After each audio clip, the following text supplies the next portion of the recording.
bagaimana cara menyembah dengan benar. Setelah kita tahu siapa harus sembah, banyak pula yang salah cara. Orang-orang musyrikin Quraisy dulu suka menyembah Allah dengan cara yang mereka bikin sendiri. Ketika ditanya, kenapa kalian menyembah berhala? Mereka menjawab, ma na'budu illa liqarribuna ilallahi zulfa.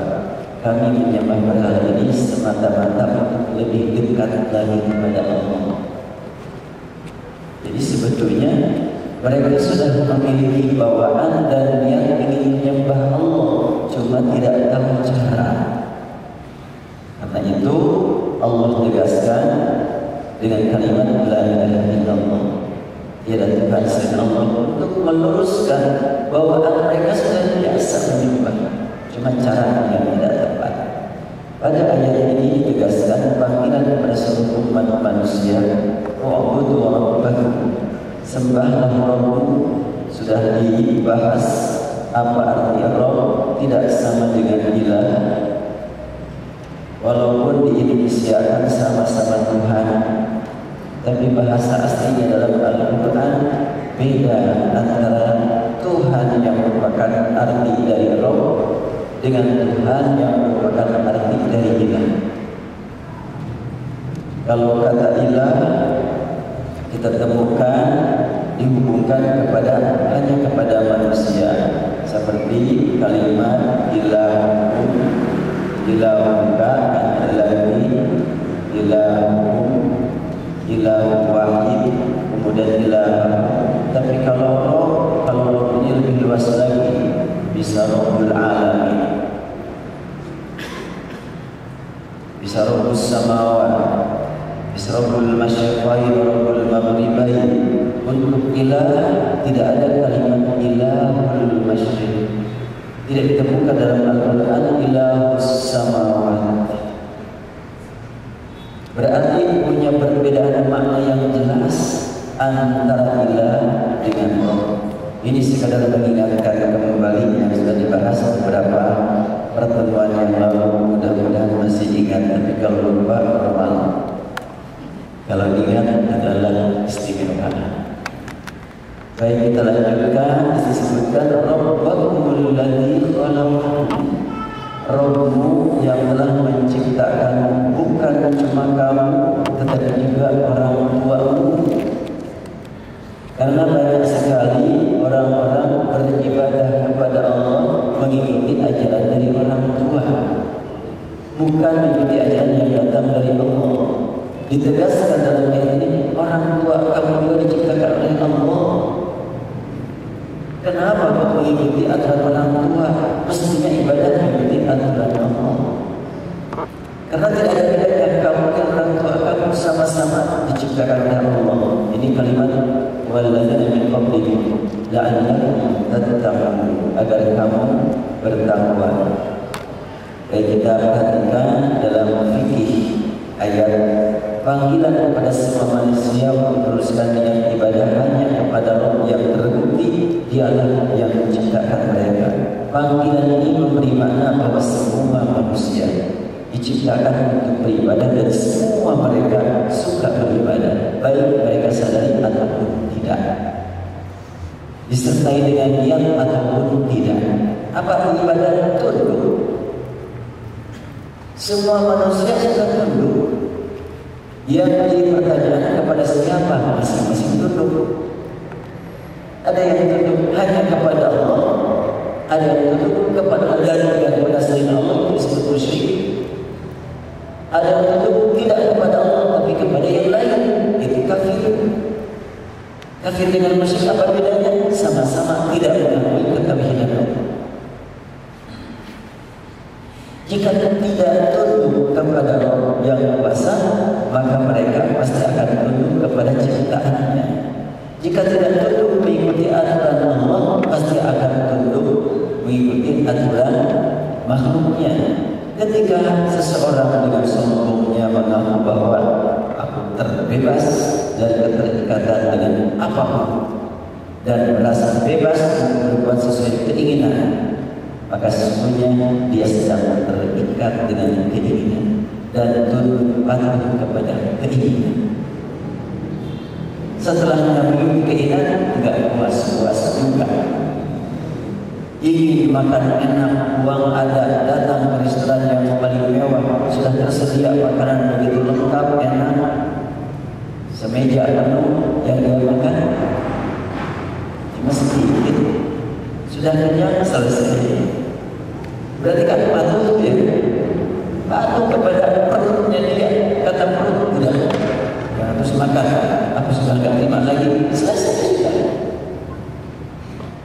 Orang ingin hiburan, datang ke tempat hiburan yang sangat lengkap, tiba-tiba mau pulang kenapa?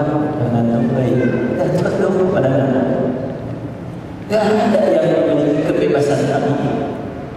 Oleh itu yang benar-benar bebas adalah orang yang beriman kepada Allah, bebas dari berbagai rintangan untuk menuju Allah,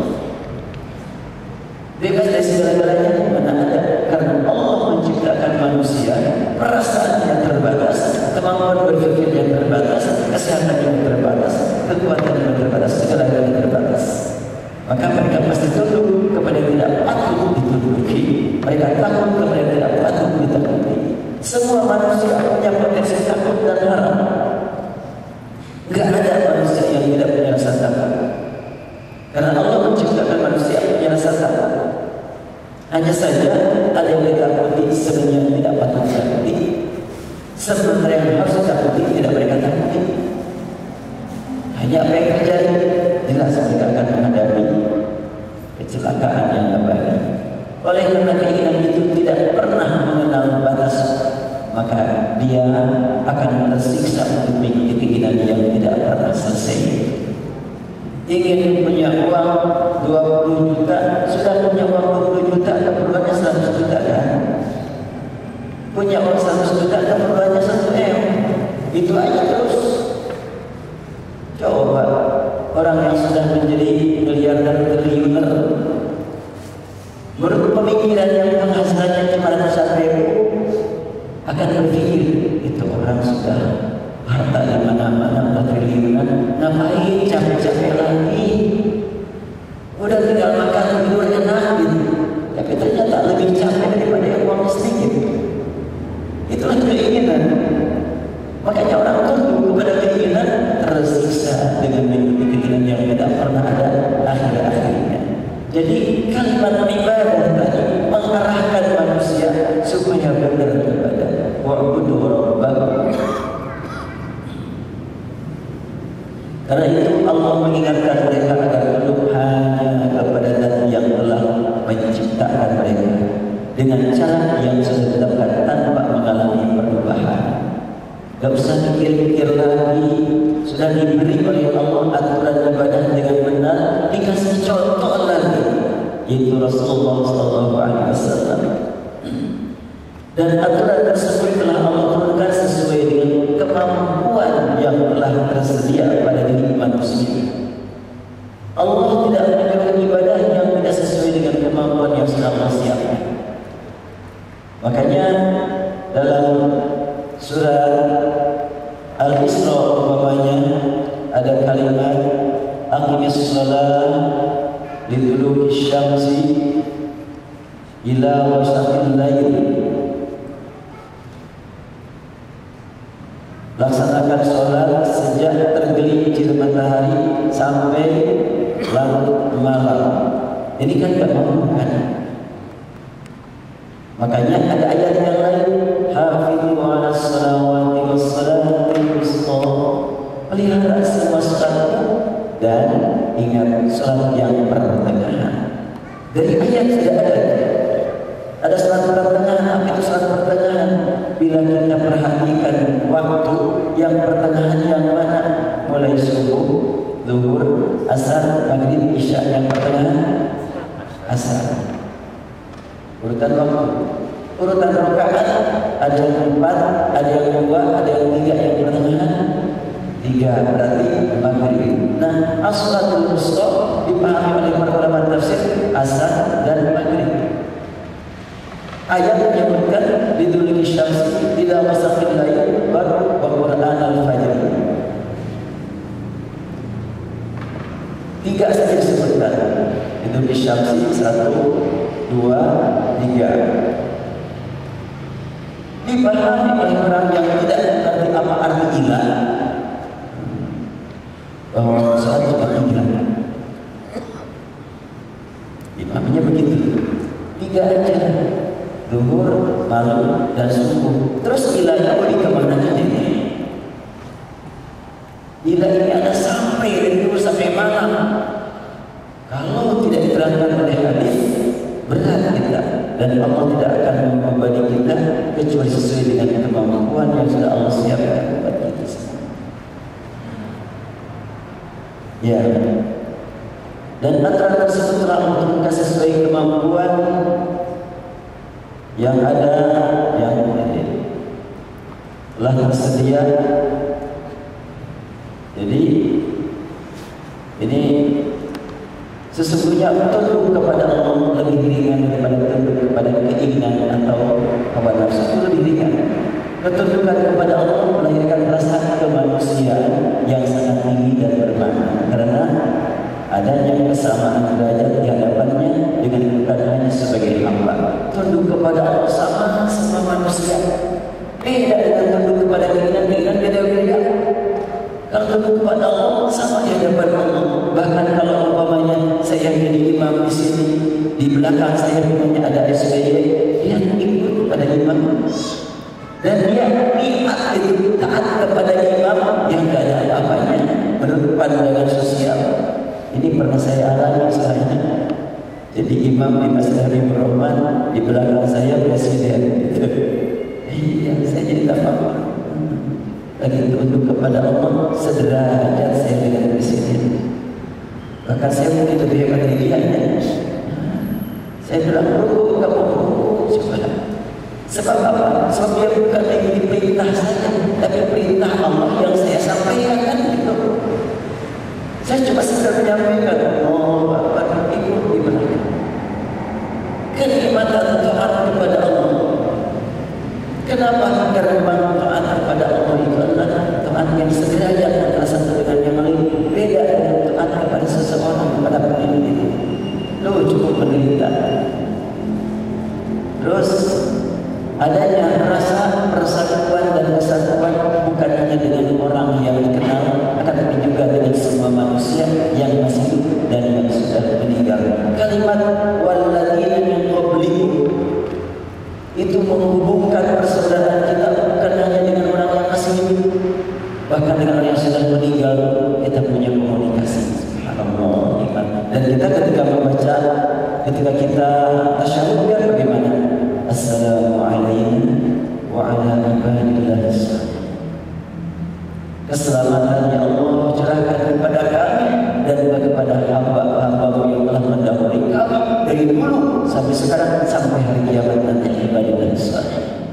Itu adalah merupakan doa yang dikumandangkan setiap hamba pada saat ibadah kepada Allah. Ada kesatuan antara satu dengan yang lain. Ini tidak dimiliki oleh yang lain, hanya pada waktu ibadah kita salat.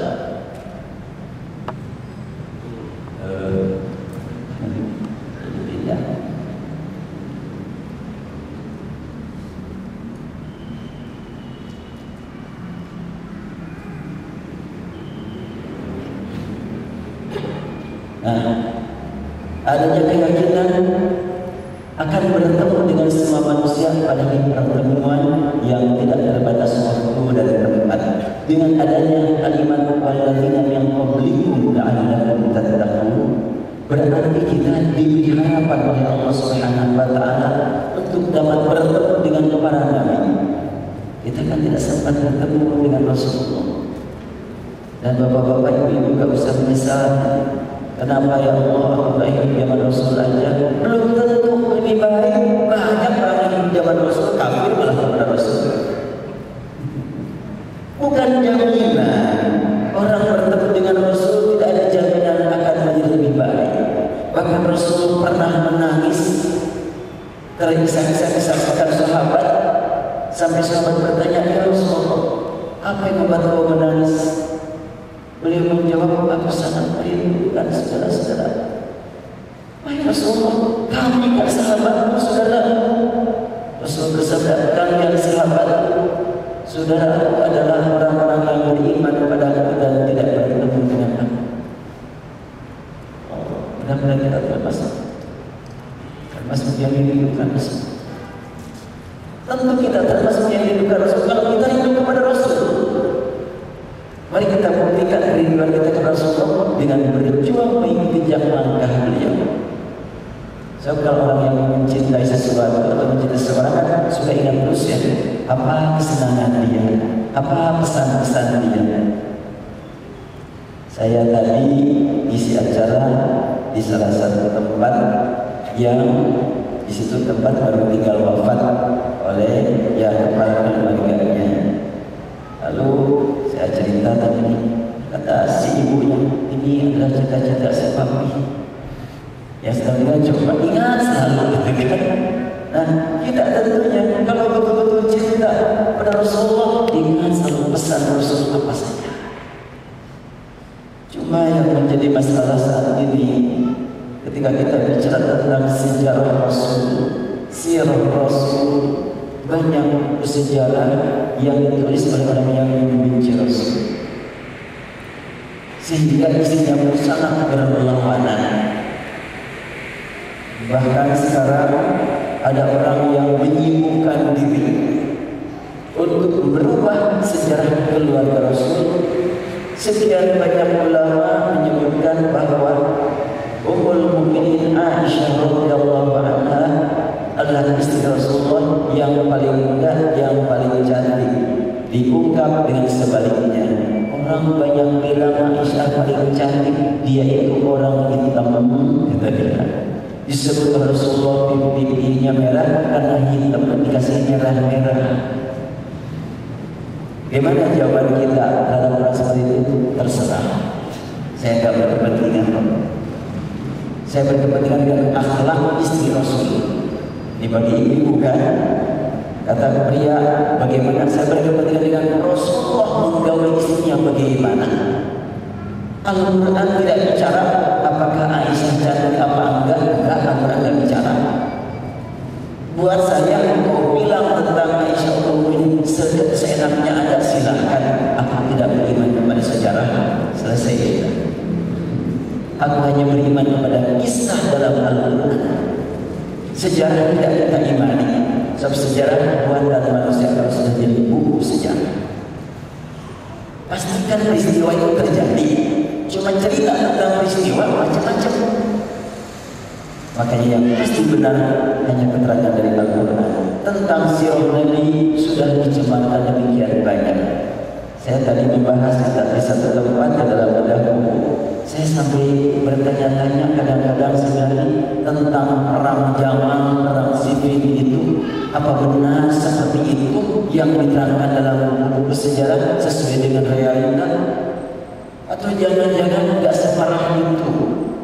Tapi kalau perbedaan pandangan tentang para sahabat sama zaman Rasul juga, Umar bin Khattab dengan Abu Bakar berbeda pendapat, biasa-biasa saja. Terus dan banyak yang meninggal, kita juga tidak tahu seperti apa proses meninggalnya sekian sahabat perang itu sebelum Rasulullah wafat. Ini kan karya para sejarawan. Yang jelas, ketika banyak orang berbicara bahwa Muawiyah dengan Ali itu adalah bermusuhan keras, saya temukan ungkapan Muawiyah meminta Mutarrif untuk menjelaskan bagaimana akhlak Ali bin Abi Thalib. Kata Mutarrif, aku enggak sanggup, kau harus berangkat. Aku enggak sanggup, maaf, kau harus. Akhirnya kata Mutarrif, ya kalau memang aku harus baik. Dia cerita panjang sampai kepada kalimat, aku saksikan Ali bin Abi Thalib di satu sore dia membaca masa lalu, meneropong masa mendatang, nangis terseduh-seduh sambil berkata, ya qul li ghairi ali ta'amati amila yatashawwati bayan kithratan la fi. Saya baca sampai akhir dibanggakan yang dicatat. Ya, isinya bagaimana langsung terjemahnya saja. wahai kehidupan dunia, wahai hidayah dunia, wahai keberlapan dunia, engkau hati-hati jangan meraih aku, jangan kau bujuk aku. Kalau engkau merasa terpaksa harus membujuklah yang lain, murni yang lain. Sudah aku cari kau dengan orang baik yang tidak mungkin aku kembali. Kehidupanmu sebenarnya dan sangat hina. Jauh dari aku sedang mempersiapkan diri menghadapi masa depan yang abadi. Hingga saat ini aku belum punya bekal. Minum jannatizah wa isafar wa ma'atatil taqi. Dia sambil menangis mendengar ungkapan ini disampaikan oleh seseorang kepada Muawiyah nangis menjadi-jadi, rindu, sedih dengan kepergian Ali bin Abi Thalib. Tapi bagaimana dalam cerita tidak begitu, bahwa Ali itu musuhnya Muawiyah musuhnya Ali. Saya bertanya, benar tidak sejarah ini? Jangan-jangan enggak begitu yang sebenarnya peristiwa ini. Oleh karena itu maka terserah orang berbicara sejarah bagaimana, yang penting saya tidak bintang kejiman pada sejarah, soalnya sejarah buatan manusia, produk manusia. Nah, kita lanjutkan. Kerinduan untuk bertemu dengan orang-orang yang telah berjasa besar pada masing-masing atau dengan orang-orang yang sangat mendahului, maka kerinduan tersebut tidak akan sia-sia karena diyakini akan terjadi. Karena itu mereka berdoa untuk semua umat yang berhak didoakan agar dapat bertemu dalam surga. Jadi kalimat wa'budu rabbakum alladzi khalaqakum, buat orang yang memang menjiwai ayat ini akan semakin meningkat kerinduan ingin bertemu dengan para nabi, para rasul. Dan Allah Subhanahu wa taala sudah menjelaskan, wa may yuti illa rasulahu fa ulaika ma'al ladzina an'ama Allahu 'alaihim minan nabiyyin was-siddiqin wasyuhada'i was-shalihin wa hasuna ulaika rafiqa. Allah berfirman, siapa yang taat kepada Allah dan Rasulnya, nanti di akhirat mereka akan bersama-sama dengan as-siddiqin, syuhada, as-shalihin. Akan bertemu dengan orang-orang yang senantiasa meyakini kebenaran Al-Quran, dibuktikan dalam amal kehidupan. As-salih, mereka beramal saleh selalu, dan sebutkan juga amalnya. Nasyhadu wassalih, itu jelas sekali. Jadi ayat tadi mengantarkan kepada kita untuk lebih meningkatkan kerinduan bertemu dengan para ulama salihin. Mari kita buktikan dalam kehidupan sehari-hari. Dengan rasa kemanusiaan yang sangat tinggi,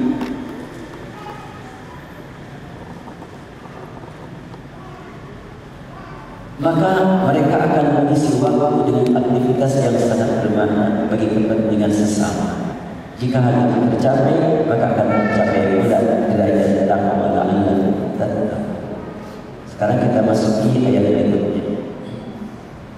الذي جعل لكم الأرض فراشا والسماء بناء وأنزل من السماء ماء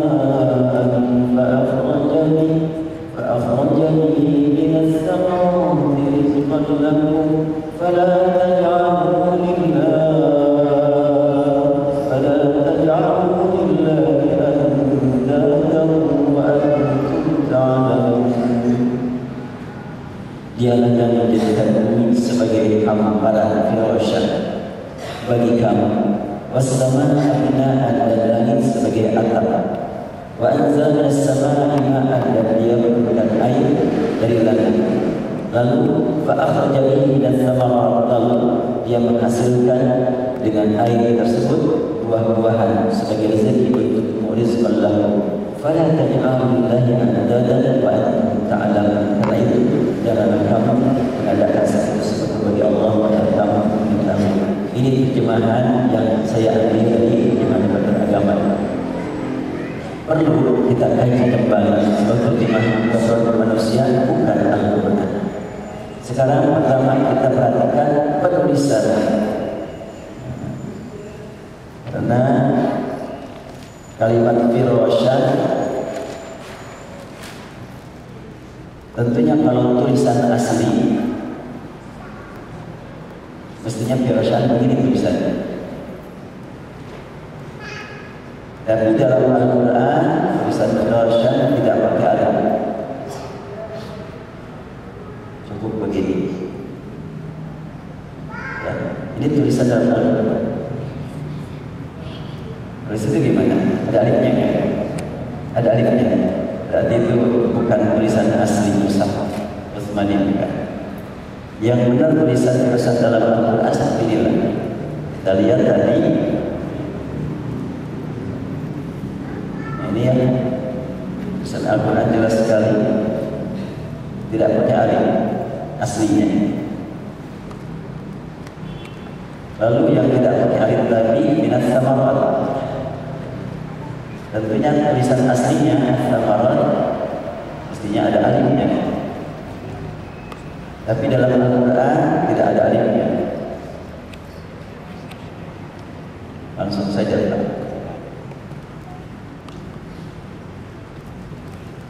Ini juga sangat penting untuk kita gali. Ada apa di balik penulisan firasyan tidak pakai alif? Allah Subhanahu wa Ta'ala menjelaskan kepada kita, bumi ini merupakan satu hamparan. Yang kita lihat memang satu hamparan. Tapi ketika para ilmuwan berbicara, katanya kan bumi bulat ya. Walaupun bagaimana bulatnya kayak bola, tetapi posisi kita melihat bumi enggak kelihatan bulatnya kan. Maka bacaan firasyan kalau panjang ini menyesuaikan otak kita melihat bumi. Tetapi firasyan tidak pakai alif itu memiliki dua bacaan. Kalau dibaca dengan fursyan ini adalah bentuk banyak. Kalau firasyan satu, kalau fursyan banyak. Nah, fursyan tulisannya pasti begini. Maksudnya bagaimana? Ketika dibaca firasyan artinya satu hamparan. Kok satu hamparan? Tadi katanya bulan. Iya, pandangan mata kamu satu hamparan. Tapi pandangan ilmu kamu ini bulan berarti banyak hamparannya. Tulisan memberi makna banyak hamparan. Bacaan memberi makna pandangan kamu cuma mampu melihat satu hamparan. Bisa dipahami ini? Jadi kalau ada orang yang menentang, lah Al-Quran bilang bumi ini satu hamparan, padahal ilmuwan mengatakan begitu bulan. Jawabannya tulisannya memberi makna banyak, bacaannya memberi makna satu. Bacaan menunjukkan kemampuan mata kita melihat, tulisan menunjukkan ilmu para ilmuwan. Jadi tulisan itu nggak bisa sembarangan. Nah, bagaimana yang pakai alif ya? Nah, berarti kalau firasyan pakai alif, hilang tuh makna yang tadi. Bahwa hamparan banyak. Beda kan hamparan di Amerika dengan di Australia dengan di Indonesia. Banyak berarti, banyak itu dengan firasyan. Tapi kita berada di mana pun yang terlihat cuma satu, firasyan. Bacaan menunjukkan tentang pandangan kita, apa penglihatan tentang mata kita. Tulisan mengantarkan otak kita. Al-Quran berbicara kepada kita dengan memperhatikan perasaan dan keyakinan dan pengetahuan, meliputi semuanya. Islam mengajar